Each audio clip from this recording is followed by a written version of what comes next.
Dulu sebenarnya bukan bingung kali ya, tapi lebih ketemu yang tersembunyinya aja gitu. Jadi dulu kan kuliahnya di jurusan Computer Science atau Teknik Informatika karena pengen bikin robot dari SD gitu. Terus ya life goes by, sempat jadi programmer, terus kemudian jadi product manager dan sekarang jadi tech headhunter lah. Nah, kok nggak taunya sekarang senang banget gitu ya. Hai semua, kenalin aku Shannon, co-founder dari Axel. Kita kembali lagi di konten Aku Juga Pernah.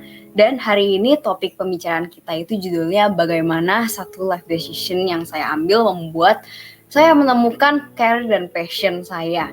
Dan di sini kita bakal ditemenin sama Kak Prima nih. Orangnya udah keren banget dan udah ada di sini Kak Primanya. Langsung aja kita ngobrol-ngobrol kali ya. Hai Kak Prima, apa kabar Kak? Halo Shannon, kabar baik. Semoga di Indonesia tetap sehat semua ya. Amin. Kak Prima gimana di Korea? Sehat-sehat aja, aman, terkendali? Ya, alhamdulillah di Korea Selatan kasusnya lagi agak sedikit naik sih, tapi ya masih terkendali. Makanya semoga teman-teman Indonesia walaupun kasusnya lagi melonjak, semuanya tetap sehat dan aman semuanya lah, seperti itu. Amin. Aduh, semoga nggak kena deh, nggak nurun lagi biar nanti semuanya lancar. Oke, kalau gitu kita langsung mulai aja nih Kak. Kayak judulnya aja udah tentang kayak passion sama tentang karirnya Kak Prima nih. Emang kayak dulu pas milih karir passion itu kayak apa sih yang dibingungin Kak?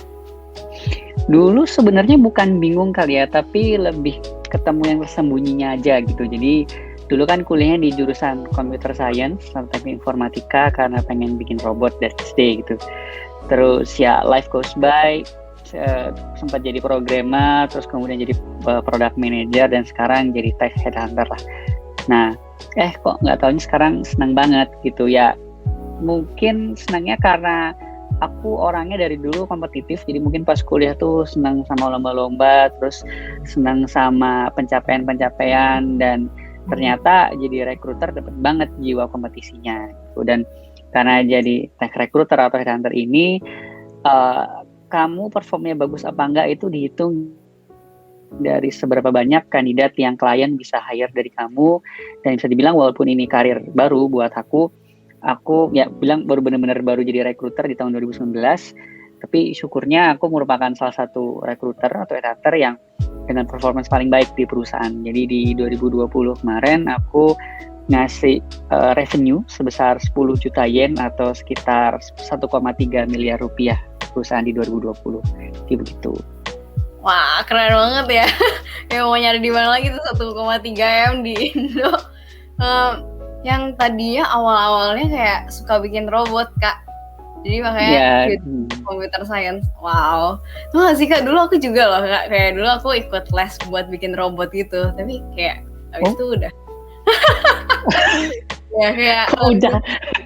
Ya dulu kayak cewek-cewek pada lesnya kayak les apa kayak menggambar, bikin clay. Tapi aku juga dulu kayak lesnya bikin robot. Kayak ya gitu lah. Karena emang menarik banget sih buat bikin robot ya. Ya. Wah, keren. Oke. I see. Berarti Kak Prima tuh jadi tech recruiter emang ngapain sih Kak kerjanya sampai kayak bisa setinggi gitu gajinya, keren juga. Itu bukan gaji ya, bisa dibilang kayak aku ngasih duit ke perusahaan tapi ya gajiku bukan 1,3 M dalam 1 tahun kemarin gitu. Jadi aku ngasih duit ke perusahaan di angka segitu, gaji dan angkanya berbeda. Ya pasti di bawah segitu lah ya, tapi nggak segitu. Tapi ya intinya prosesnya tuh sederhana, kayak misal ada perusahaan gitu ya yang pengen nyari programmer itu nitip ke perusahaanku. Kebetulan perusahaanku itu adalah rekrutmen agensi, jadi tolong dong cariin programmer dengan kapasitas ABC, cariin terserah di mana, intinya dia mau kerja di perusahaan kita, bisnisnya seperti dan segala macam. Setelah melalui proses pencarian, interview, dan kemudian kalau misalnya si kandidat itu dapat kontrak dan si kandidat itu tanda tangan kontraknya, si perusahaan kita tuh akan dapat kayak persenan bagian dari gaji dia per tahun. Jadi kita dapat hitungan revenue, kita dapatnya tuh dari situ. Gampang itu seperti itu.